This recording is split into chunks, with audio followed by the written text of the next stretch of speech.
वार्तांकन रोखठोक बातमी।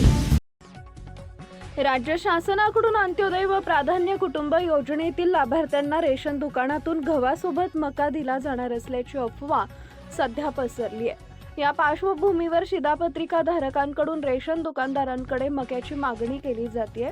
मात्र मका विक्रीबाबत शासनाकडून कोणतेही आदेश प्राप्त झाले नाहीत असं दुकानदारांनी स्पष्ट केलंय। त्यामुळे रेशन दुकानातून मका विक्रीबाबतची चर्चा ही केवळ अफवा असल्याची माहिती ग्राहकांना दिली जाते। यापुढेही नेहमीप्रमाणे तांदूळ आणि गहू यांचंच वितरण करण्यात येणार असल्याचं सांगण्यात आलंय। मागील वर्षी सलग 2 महिने तांदळाऐवजी ज्वारीचं वाटप करण्यात आले होते। त्यानंतर ज्वारीचं वितरण बंद झालं। आता पुन्हा मक्याच्या वाटपाची चर्चा सुरू झाल्यानं संभ्रम निर्माण झालाय। याबाबत दुकानदारांनी पुरवठा विभागाकडे विचारणा केली असता अशा आदेशाचा इन्कार करण्यात आला। त्यामुळे दुकानदारांनी सुटकेचा निश्वास टाकला असला तरी मागील वर्षी राज्य शासनाने रेशन दुकानदारांमार्फत 2 वेळा आनंदाचा शिधा अवघ्या 100 रुपयात उपलब्ध करून दिला होता।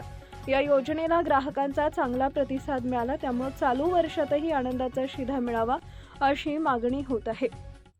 मकर संक्रांतीनिमित्त शिधा जाहीर होईल अशी अपेक्षा अनेकांनी व्यक्त केली होती। मात्र शासनाकडून कोणतेही आदेश न आल्यानं ग्राहक प्रतीक्षेत आहेत। 1 जानेवारीपासून राष्ट्रीय अन्न सुरक्षा अधिनियमातील मूळ नियमानुसार धान्याचं वितरण सुरू झालंय।